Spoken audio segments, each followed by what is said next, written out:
Yeah, so my first embryo transfer in itself was like a miracle or a God's gift. कि पहला transfer it was successful. हमारे यहाँ पे बहुत सारे ऐसे कपल्स हैं जो कि without IVF they can conceive through maybe Medications. medication or maybe little bit intervention in terms of natural cycle. So because our priorities as couples are changing, no, so our couple goals are changing and we want to wait, we want to Enjoy that couple goals and everything. IVF शुरू करना है या नहीं. मानी IVF एक procedure है, it's part of infertility treatment. IVF करना है या जैसे हम पहले बात कर चुके हैं IUI करना है या नेचुरली कंसीव भी हो सकते हैं.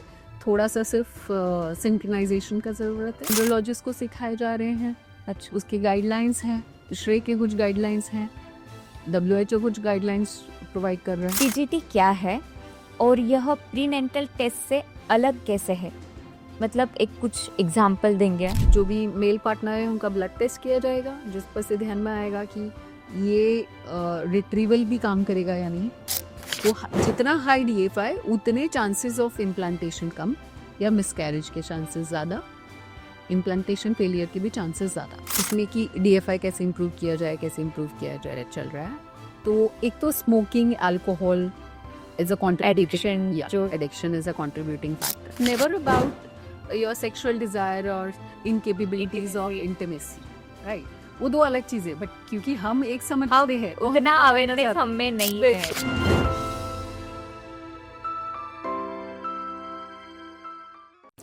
IVF की दुनिया में अक्सर डॉक्टरों और विशेषज्ञों के नाम सुने जाते हैं.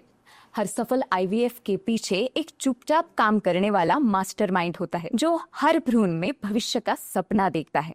पर्दे के पीछे वो हस्ती काम करती है जो जीवन की पहली धड़कन गढ़ती है. वो जिसे लोग कम जानते हैं पर जीवन की नींव वही रखता है. वो है एम्ब्रियोलॉजिस्ट. एक ऐसा रोल जो जितना महत्वपूर्ण है उतना ही अनदेखा. आज हम बात करेंगे ऐसे ही विलक्षण व्यक्तिमत्व से, समर्थ IVF की को-फाउंडर कृति पाथीकर जी से, जिनकी नजर से जीवन का विज्ञान नया आकार लेता है. Welcome ma'am. मैम, एक बड़े सफर की शुरुआत एक छोटे से कहानी से होती है. आप अभी एक वेल नोन एम्ब्रियोलॉजिस्ट है, तो ये सब की शुरुआत कैसे हुई? आपका बचपन, आपकी पढ़ाई, आपने कब तय किया कि मुझे एक एम्ब्रियोलॉजिस्ट बनना है? So what happened was कि very early in my life I decided कि maths तो नहीं करना है. Okay. और साइंस छोड़ना भी नहीं है. अच्छा. तो and I was intrigued by animal system and all that. तो चल रिसर्च में जाना था मुझे. एंड जब भी मेरा ग्रेजुएशन चल रहा था, दैट समय biotechnology was the in thing. Like it has just entered global curriculum. So India में एक 5 years हो गए थे बायोटेक्नोलॉजी आकर के. हमारे ज़्यादा सीनियर्स भी नहीं थे उस समय में. And only premium institutes in India were actually offering the course. तो खाली national universities, जो funded universities थे, they were having those courses. And it was a research oriented field because we were doing DNA, and all that nice things, जो बस लोग सुन रहे थे. Okay. और हम लोग वो कर रहे थे इंस्टीट्यूट्स में. तो that was that factor which sparked me, which took me on to the journey for biotech. And once I was in biotech, my institute, which is a premier institute in India, हमारे यहाँ lab थे. We were doing all that research oriented चीज़ें, and हमारा खुद का IVF lab था institute में. Wow. Yeah. So I had exposure towards it, and I had a great opportunity of working with the premiers in those time who were scientists. Okay. And they were teaching it. They were passionate about the subject. And वो जो सानिध्य रहता है ना कि हम उनके साथ में थे और कुछ स्प्रिंकल हमारे ऊपर भी हो रहा था. मतलब दैट पैशन जो जिस तरीके से वो लोग काम कर रहे हैं. और मैंने वो चीज़ एक्सपोजर हुआ मेरे को उस चीज़ का, और मैंने वो खुद एक्सपीरियंस किया कि how passionate people are in research. And that took me on to the journey of research. And when I entered Aurangabad, which is now Chhatrapati Sambhaji Nagar. So here central institutes नहीं है, right? So I had this opportunity of working in lab, which was given to me, and because I had a prior exposure, and I was well aware of the things that were going in an IVF lab, and we were doing it on a daily basis in our institute. So I could, do it. But it took me another 3 years of training under a senior Okay. to be independent. Yeah.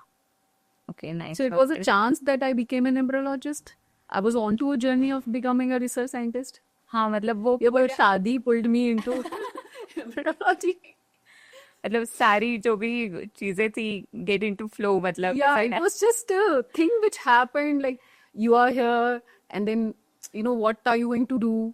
Then, because I am ambitious in the terms of doing work, some good work I had to do. So I got into the field, and hopefully, gratefully to the God, it is successful. Yeah. अभी आप इतने well known एम्ब्रोलॉजिस्ट है, तो बहुत अच्छा लगा आपकी पूरी जर्नी जानने में। अभी पहले तो मैं ये बोलूंगी कि एम्ब्रोलॉजिस्ट बनना ये सिर्फ किताबों का काम नहीं है। ये मतलब जो भी आपके अनुभव आए, जो भी आपको एक्सपीरियंस आए, उनसे आप यहाँ तक पहुंची है। तो अगला क्वेश्चन मेरा ऐसा है कि क्या आपको याद है आपका पहला सक्सेसफुल एम्ब्रियो ट्रांसफर? मतलब वो पल जब किसी का सपना हकीकत में बना। Yeah, so my first embryo transfer in itself was like a miracle or a God's gift. कि पहला transfer, it was successful. पहला transfer, independent transfer, and it was positive. So क्या हुआ ना, एक जो cycle होता है faith का, it started from there. तो जो होता है Positive start. हाँ, positivity एक आपका मोटिवेशन बना रहे और आप अच्छा काम करना चाहें क्योंकि आपको रिजल्ट मिला।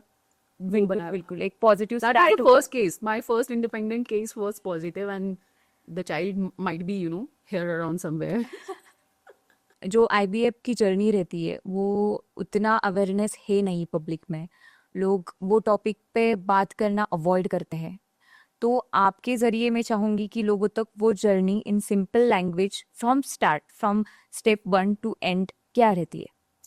तो एक्चुअली ना इसके ऊपर सोशल मीडिया में आप देखिए या आप सिंपल गूगल कर लीजिए, there are 10 things which will be coming.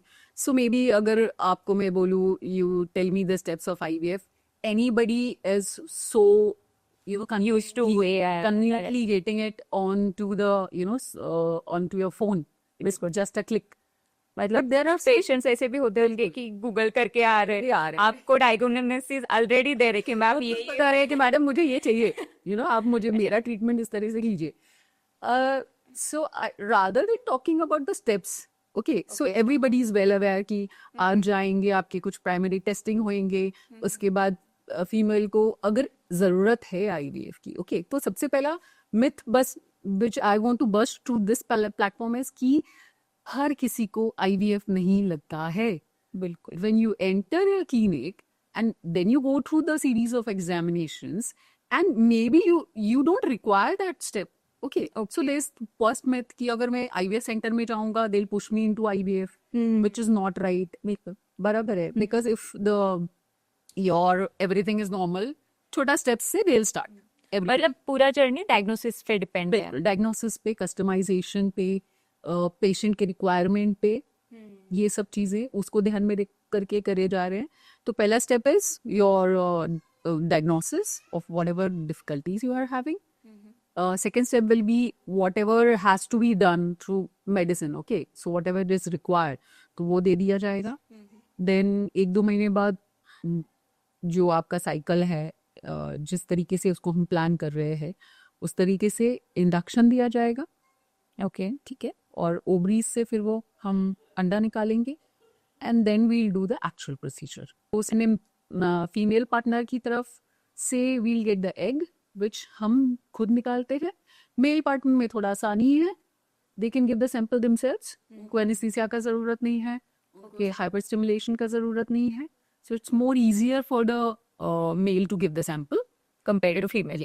It is little difficult. हाँ, फीमेल्स का फिर हॉस्पिटल में होता है पूरा। जी जी, it's a day care thing. आपको एक दिन एडमिट होना पड़ता है, एडमिट इन द सेंस कि सुबह प्रोसीजर होगा, शाम तक you can go home. It's a very short procedure, simple है but laborious in the sense की स्कैनिंग होएगा, जजमेंट लिया जाएगा, उस तरह से इंजेक्टेबल स्टार्ट किए जाएंगे। तो इस तरीके से वो प्लानिंग जो है that is little bit difficult, जो जजमेंट जिसे बोलेंगे, तो उसके लिए the clinician should be experienced, knowing well enough कि क्या करना चाहिए, एक्सपीरियंस ज्यादा होना चाहिए, मतलब एक्सपीरियंस होना चाहिए। थोड़ा सा केसेस ज़्यादा किए होते हैं तो आप थोड़ा मैन्यूवरिंग ज़्यादा बेहतर कर पाते हैं, क्योंकि आपको समझ में आता है ये नहीं तो हम ये कर सकते हैं। Customization is little bit easier. बिल्कुल मैम, आपने स्टार्ट में जैसे बोला कि मतलब वो सबसे इम्पोर्टेंट था। एक्चुअली सब लोगों को ये मिसअंडरस्टैंडिंग है कि आईवीएफ के हॉस्पिटल में अगर अपन जाते हैं तो मतलब आईवीएफ ट्रीटमेंट ही लेना है, ऐसा कुछ है नहीं। ये सिर्फ मतलब मिथ है। आपका पूरा डायग्नोसिस पे डिपेंड करता है कि आगे आगे क्या रहेगा। बिल्कुल बिल्कुल, हमारे यहाँ पे बहुत सारे ऐसे कपल्स हैं जो कि without IVF they can conceive through may be medications medication or maybe little bit intervention in terms of natural cycle or consummation of marriage, उस तरीके से।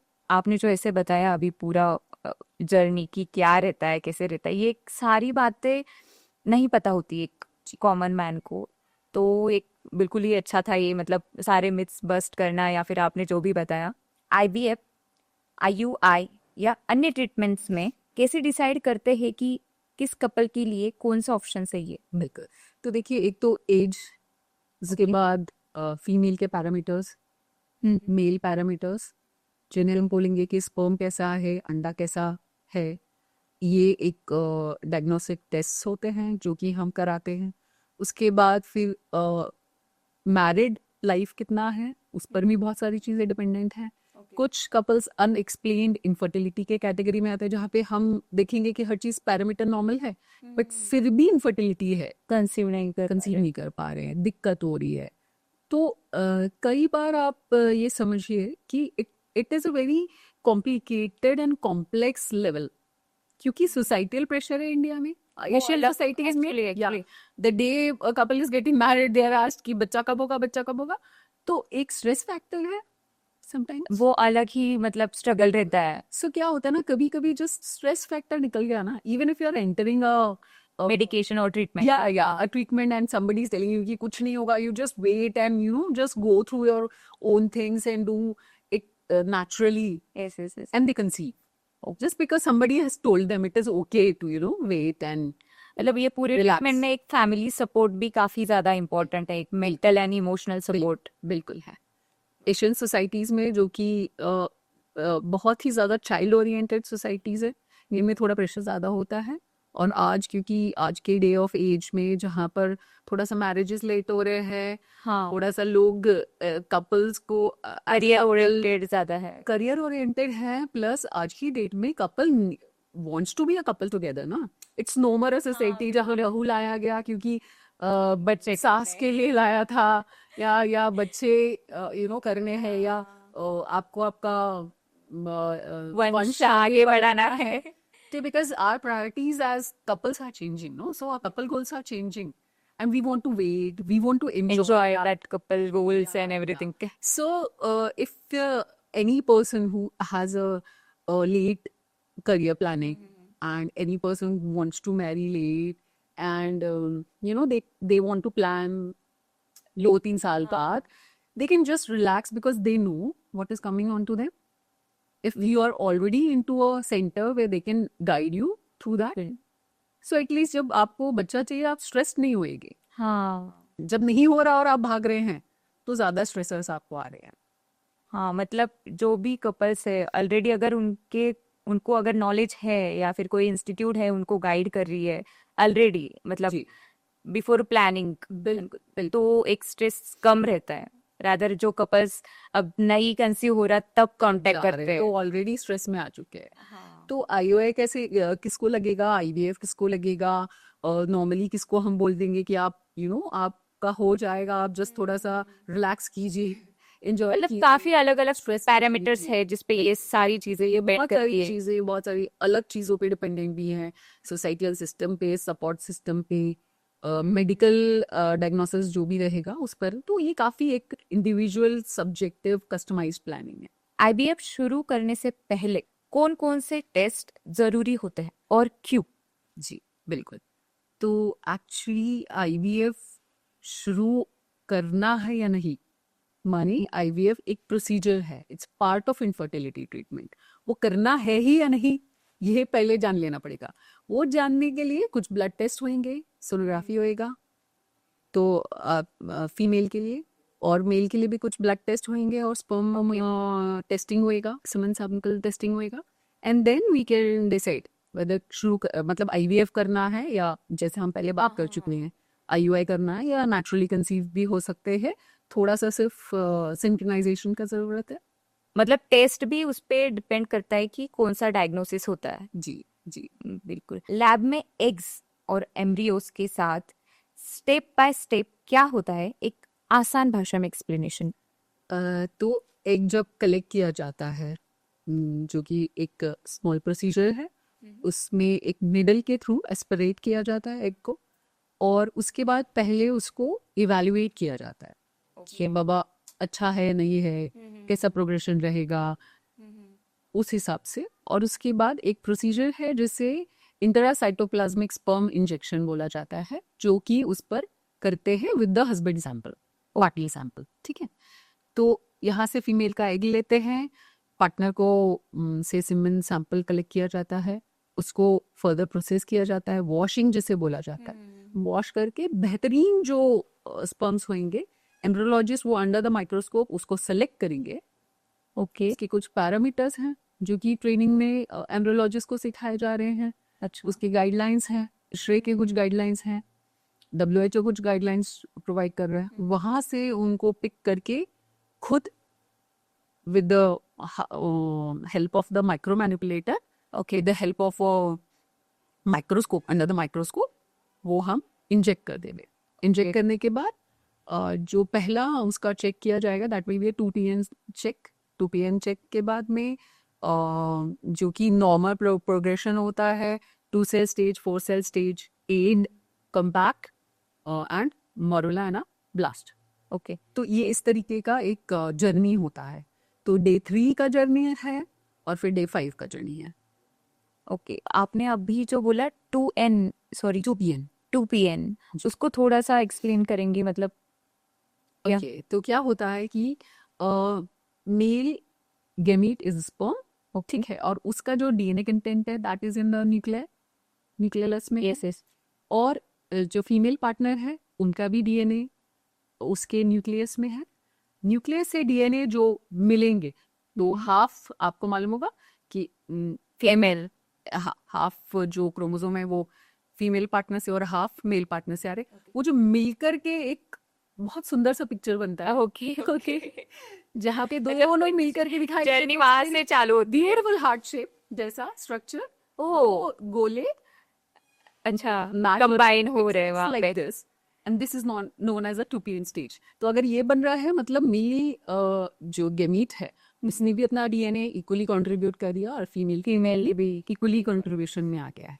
तो ये पहला स्टेज है जो दिखाई देता है। ओके, व्हेन द एम्ब्रियो मतलब एक पूरा जो जर्नी अपन आगे कंटिन्यू करने वाले रहते हैं उसका स्टार्ट वहां से होता है। एम्ब्रियो क्वालिटी बेहतर करने में लैब में कौन सी प्रैक्टिसेस सबसे महत्वपूर्ण होती है? देखिए, डे टू डे में जो हम लैब में क्लीनिंग है, बाद में जो पैरामीटर्स है वो चेक हो रहे हैं, जो डे टू डे का रूटीन है वो ज़्यादा इम्पोर्टेंट है, बजाय उसके कि जिस दिन एम्ब्रियो है या जिस वक्त केस है आप उस वक्त क्या कर रहे हैं, वो भी होना इम्पोर्टेंट। बट डेली में आप उसको उसके साथ कैसा व्यवहार कर रहे हैं, आपकी मशीन के साथ, आपकी चीज़ों के साथ। इन शॉर्ट आप क्लीन कैसे कर रहे हैं आपका सिस्टम, तो आप उसका कितना प्यार से आप उसको हैंडल कर रहे हैं, है ना। अच्छा, और जो चीज़ें कुछ चीज़ें स्टैंडर्डाइज हैं वो आप फॉलो कर रहे हैं या नहीं कर रहे हैं। बिल्कुल, जो SOPs है वो आपके फॉलो हो रहे हैं या नहीं हो रहे हैं। जैसे कि एक स्टैंडर्ड सेट होता होगा प्रोसेस का जो भी है वो पूरा। वो जैसे प्योरिफिकेशन है, एयर प्योरिफिकेशन है, वो इम्पोर्टेंट है, क्योंकि आपका जो बाहर का एयर अगर अच्छा नहीं है तो इंक्यूबेटर में आप एयर कैसे मेंटेन कर रहे हैं। फिल्टर्स हैं बट बाहर से भी तो कुछ जा ही रहा है ना, तो कितना काम कर रहा है जब बाहर एनवायरनमेंट क्लीन है। तो क्लीनिंग इज इम्पोर्टेंट स्टेप। मतलब एक एसओपी फॉलो करना सबसे इम्पोर्टेंट है। ठीक है। प्लस स्टैंडर्ड और एक इम्पोर्टेंट बात है कि कुछ लोग ना केयरलेसनेस नहीं आ रहा है उनको कि स्टैंडर्ड इक्विपमेंट्स क्या है, वो भी एक प्रॉब्लम है। कभी कॉस्ट कटिंग की वजह से वो भी एक अब हो जाता है कि हॉस्पिटल्स में हाँ कि उनको तो मालूम नहीं है। मान लीजिए मुझे पता ही नहीं है कि स्टैंडर्ड क्या है या फिर स्टैंडर्ड क्या होना चाहिए, and I am just buying and somebody is saying कि madam this is also standard, so then how I'm comparing them? मैं ये नहीं बोल रही हूँ कि they are wrong because they are buying that, but they're ignorant, they're not aware, lack of awareness about what is updated नहीं है जो भी चालू है वगैरह वगैरह। तो कोई आपको बुआ के बोल रहा है मैडम उतने का ही है, उतना ही स्टैंडर्ड का है, बट कम पैसे का है। होता है ना, मतलब मैनिपुलेट करते हैं लोग। कैलकुलेट करते हैं ना, because that is marketing, they want to sell their product. बिल्कुल। तो people should be aware of what works and what doesn't in terms of machinery. मतलब केयरलेसनेस नहीं चाहिए, मतलब कॉस्ट कटिंग के लिए या फिर कुछ अदर टर्म्स के लिए आप वो ना करें, मतलब जो भी मतलब अवेयर रहें। Cost cutting is okay, but it should have some basic rule, no. हाँ मतलब एसओपी अगर दिया है तो वो फॉलो होना चाहिए। बिल्कुल। मैम, एम्ब्रियो ग्रेडिंग का असली मतलब क्या है और गुड क्वालिटी एम्ब्रियो को कैसे डिफाइन किया जाता है? देखिए इशरे के जैसे हर चीज़ का स्टैंडर्ड होता है, इसे इशरे गाइडलाइंस है जो कि स्टैंडर्ड है। They have defined very beautifully and methodically कि ग्रेड 1 एम्ब्रियो क्या है या ग्रेड 2 क्या है या ग्रेड 3 क्या है। तो जो लोग उस फील्ड में काम कर रहे हैं उनको उस तरीके का एक्सपोजर है कि वो उनको ध्यान में आ रहा है कि ग्रेड 1 क्या है, 2 क्या है, 3 क्या है। और डे 3 का एक अलग सिस्टम है, डे 5 का एक अलग सिस्टम है। तो इस तरह से ग्रेडिंग हो रहा है, विच इज़ अ स्टैंडर्ड तरीका। इट्स नॉट दैट मेरे मन में आया तो मैंने ग्रेड 1 दिया। हाँ मतलब पूरे उसके टर्म्स है, टर्म्स हैं, उसके कंडीशंस है। factors हैं, कंडीशंस हैं। इवन दे इशरे is giving training for that. Okay. So I had a training with them in India. Yeah. So they are taking it to different countries. Okay मतलब उसमें guidelines दिए जाएंगे कि एक एम्ब्रियो को कौन से क्वालिटी का है, एक कैसे क्लासिफाई करे। बिल्कुल बिल्कुल। तो अलग अलग तरीके के ट्रेनिंग मॉड्यूल्स होते हैं जो कि अलग अलग कंट्रीज में लिए जाते हैं। अच्छी इंस्टीट्यूट, प्रीमियर इंस्टीट्यूट्स ले रहे हैं। और आपने वो ऑलरेडी किया है हाँ, मतलब? सब लोग ही कर रहे हैं। मतलब जो भी एम्ब्रियोलॉजिस्ट हैं, अगर उन्हें एक्चुअल में इंडिपेंडेंट काम करना है तो उन्हें करना ही पड़ेगा, है ना। तो क्या एम्ब्रियोस को इंक्यूबेटर के अंदर 5 स्टार ट्रीटमेंट मिलती है क्या? बिल्कुल, वो हमारे स्टार गेस्ट हैं तो उनको Okay. 5 स्टार ट्रीटमेंट मिलता ही है। इनफैक्ट मैं ये बोलती हूँ कि हम उन्हें नहलाते धुलाते भी हैं खुद अपने हाथों से। ओके। और रूम सर्विस भी पूरी तरीके से अवेलेबल है, कहीं कोई कमी नहीं है। आपके मतलब पूरे हॉस्पिटल में अवेलेबल है रूम सभी? वो हमारे यहाँ के शाहरुख खान है, तो फिर 5 स्टार ट्रीटमेंट मिलेगी।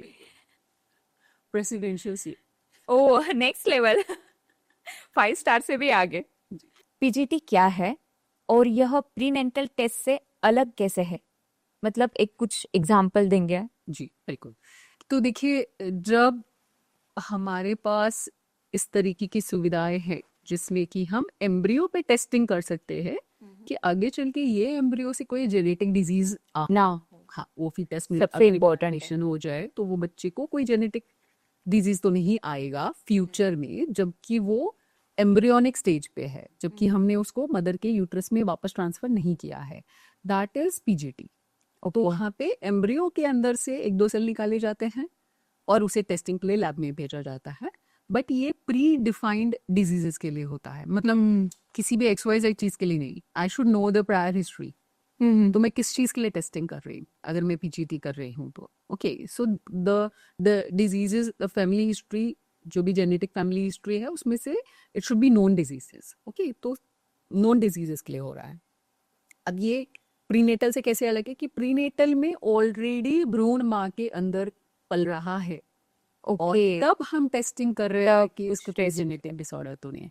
तो पहले केस में क्या है कि जो मैटरनल ट्रॉमा है उसको हम अवॉइड कर सकते हैं, क्योंकि हमको पहले से मालूम है ये एम्ब्रियोज में जेनेटिक डिसऑर्डर के चांसेस है, हम इनको ट्रांसफर ही नहीं करेंगे। बिल्कुल बिल्कुल। ठीक है। तो हम उनको बढ़ने के लिए डाल ही नहीं रहे, ठीक है ना।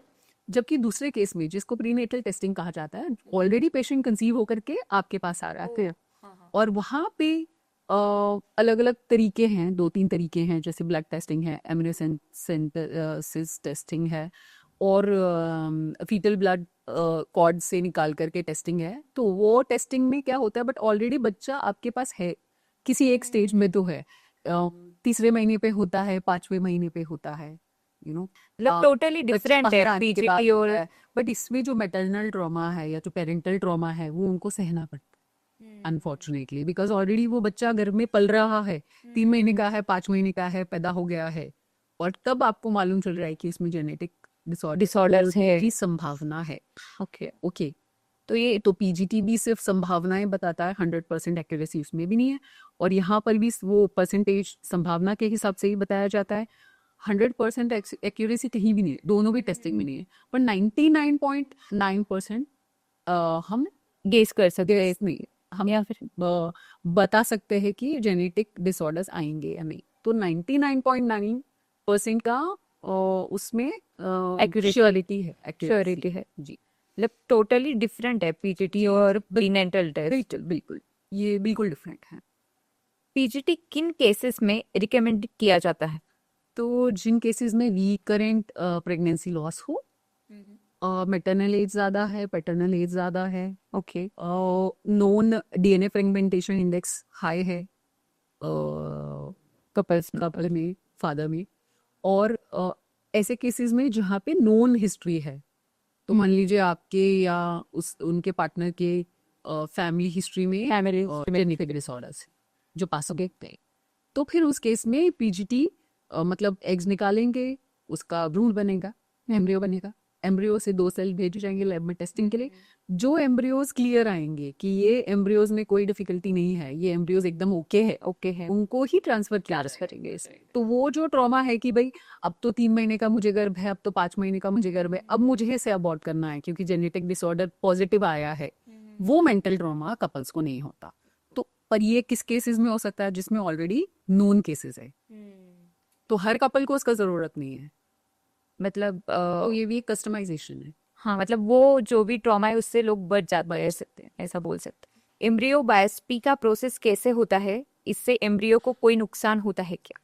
देखिए, एम्ब्रियो बायोप्सी जो है ये एक हाई स्किल्ड प्रोसीजर है। ओके तो वो कैसे होता है कि जो एम्ब्रियो है, तो again that machine under the microscope needle डालेंगे, उसमें से 2 सेल निकालेंगे और उसको टेस्टिंग के लिए भेज देंगे, ठीक है। प्रोसीजर तो ये सिंपल है, सेम पर अगर ठीक से ना किया जाए तो प्रॉब्लम, एम्ब्रियो खत्म। आपने बायोप्सी के लिए 2 सेल भेजा बट एम्ब्रियो नहीं बचा ना, तो it's a very high skilled procedures, उसको ध्यान से करना है, बहुत एक्सपीरियंस्ड डॉक्टर्स, एक्सपीरियंस जिसको है वो नहीं उसको हैंडल कर सकते हैं, और यू नो बहुत माइन्यूट प्रोसीजर है, बहुत ध्यान देके करना पड़ेगा, complicated. Okay ma'am, PGT and genetic testing में कौन सी इथिकल बाउंड्रीज मेंटेन करनी चाहिए? ओके, तो अगर मैं एशियन सोसाइटीज़ की बात करूं जहाँ पे मेल चाइल्ड होना बहुत ज़्यादा इम्पोर्टेंट कहा जा रहा है, जहाँ पे 3-3 4-4 लड़कियों के बाद भी even if they can not afford still they want a male child, ये एक डायलेमा है जिसको कि हमें जेनेटिक टेस्टिंग में इसको हमें बहुत ध्यान से इसको फुलफिल करना चाहिए। ये हमारा मॉरल एंड एथिकल इशू। नहीं, ये पूरा मतलब हम इतने आगे लेकिन फिर भी ये स्टीरियोटाइप अभी भी कंटिन्यू है। बिल्कुल, कि मतलब two women talking about male dominance, right? So हाँ, सैडली अभी भी लड़कियों को ऐसा नहीं माना जा रहा है कि वंश चला सकते हैं। हमारी जो थिंकिंग है जिसमें कि पितृदान, पिंडदान, in this and that is so important that what you have today, आज आपके पास जो है आप उसे एंजॉय नहीं कर रहे। नहीं कर लुक एट द कपल्स जिनको बच्चे ही नहीं है, right? उनको बच्चा चाहिए see, and look at the people who have 3 children लेकिन उनको because they are boy- female, then they are not interested in men, right? So मतलब अभी अभी थोड़ा अवेयरनेस आ रहा है, थोड़ी चेंजेस हो रहे हैं सिचुएशंस में, फिर भी जितना अगर ओवरऑल देखे तो भी स्टीरियोटाइप जो है वही है। बिल्कुल, ये जब तक नहीं बदलेगा जब तक कि education in terms of awareness नहीं चेंज होगा। देखिए, एजुकेशन, आप डिग्री को अगर एजुकेशन मांग रहे हो तो आप पे लिटरेसी रेट 100% भी रहने दो, पर आपके सोशल डिफिकल्टीज सेम रहेंगी। सेम रहेंगे।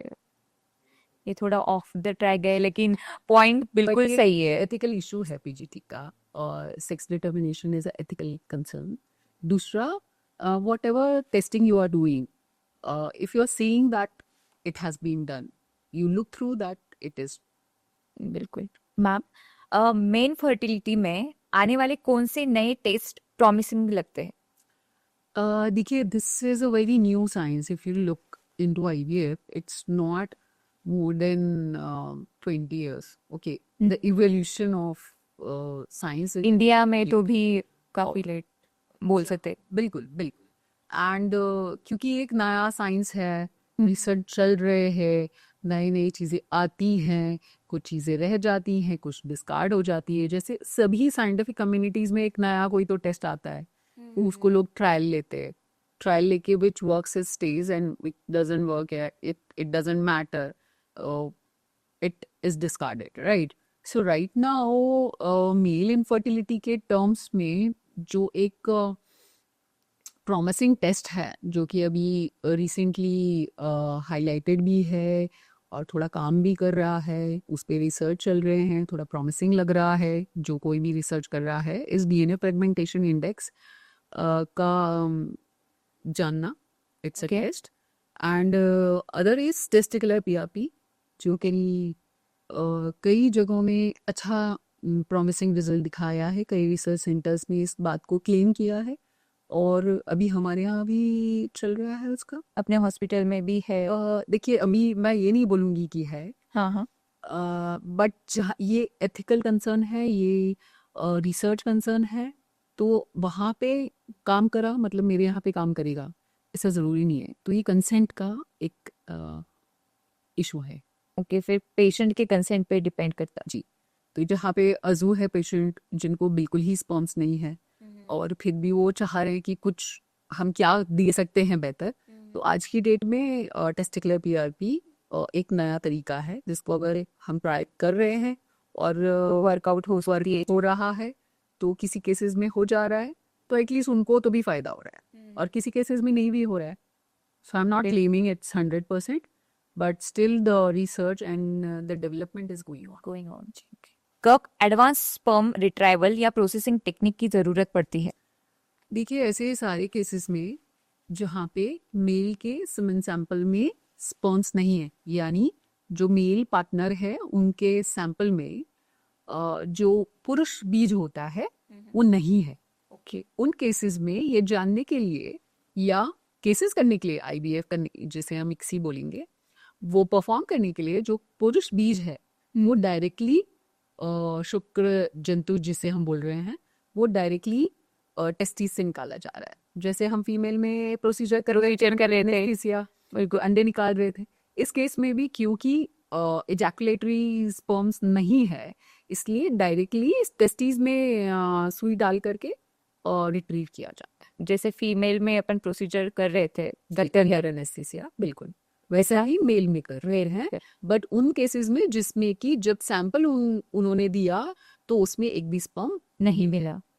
ओके, तो ये डिसीजन कैसे होता है? ये एक तो ब्लड टेस्ट होएगा पेशेंट का, जो भी मेल पार्टनर है उनका ब्लड टेस्ट किया जाएगा, जिस पर से ध्यान में आएगा कि ये रिट्रीवल भी काम करेगा या नहीं। ओके, और दूसरा जो यूरोलॉजिस्ट हैं, जो एंड्रोलॉजिस्ट हैं, वो मेल एग्जामिनेशन करेंगे। ओके, ठीक है, तो डॉपलर्स किए जाएंगे तो टेस्टिंग मिलेगा उसका। DFI क्या होता है और यह प्रेगनेंसी चांसेस को कैसे प्रभावित करता है? देखिए, जहाँ सृष्टि की बात है, नेचर की बात है, तो नेचर ने कहा कि भाई पेरेंट्स इक्वली कंट्रीब्यूट करें एम्ब्रियो के लिए। तो अभी तक जब तक साइंस बहुत इवॉल्व नहीं था, एवोल्यूशनरी हिस्ट्री, एवोल्यूशन के बारे में ज़्यादा लोगों को मालूम नहीं था, जाइगोट क्या है, एम्ब्रियो क्या है, इतना समझना नहीं था, तो एक क्लूलेस सोसाइटी थी। अभी जैसे जैसे साइंस आगे बढ़ रहा है, हम चीज़ें देख रहे हैं, हम ऑब्जर्व कर सकते हैं, हमें दिखती हैं चीज़ें, तो वहाँ से ये ध्यान में आया कि ना केवल इक्वल कंट्रीब्यूशन होएगा गुणसूत्र का, एम्ब्रियो आगे बढ़ेगा या नहीं बढ़ेगा, उसमें भी मेल पार्टनर इक्वली कंट्रीब्यूट करता है। ओके, ठीक है।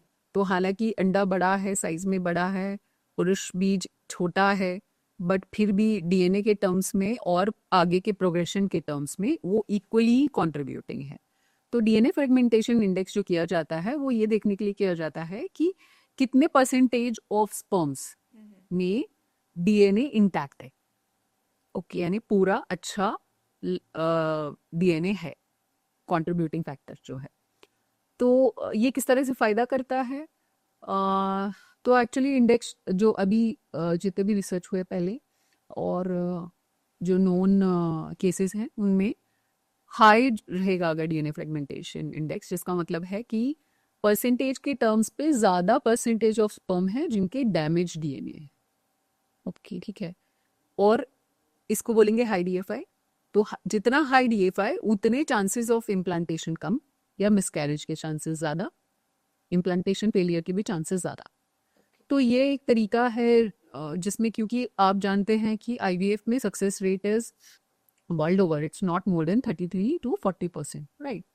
तो ये जो डीएनए फ्रेगमेंटेशन इंडेक्स है या आगे जो रिसर्च चल रहे हैं, ये सब चीज़ें इसको मैक्सिमाइज करने का तरीका है कि भाई हम इम्प्लांटेशन के बिल्कुल, तो हम इम्प्लांटेशन के वही एम्ब्रियोज डालें या वही हम पेशेंट को सजेस्ट करें जो कम डीएफआई है।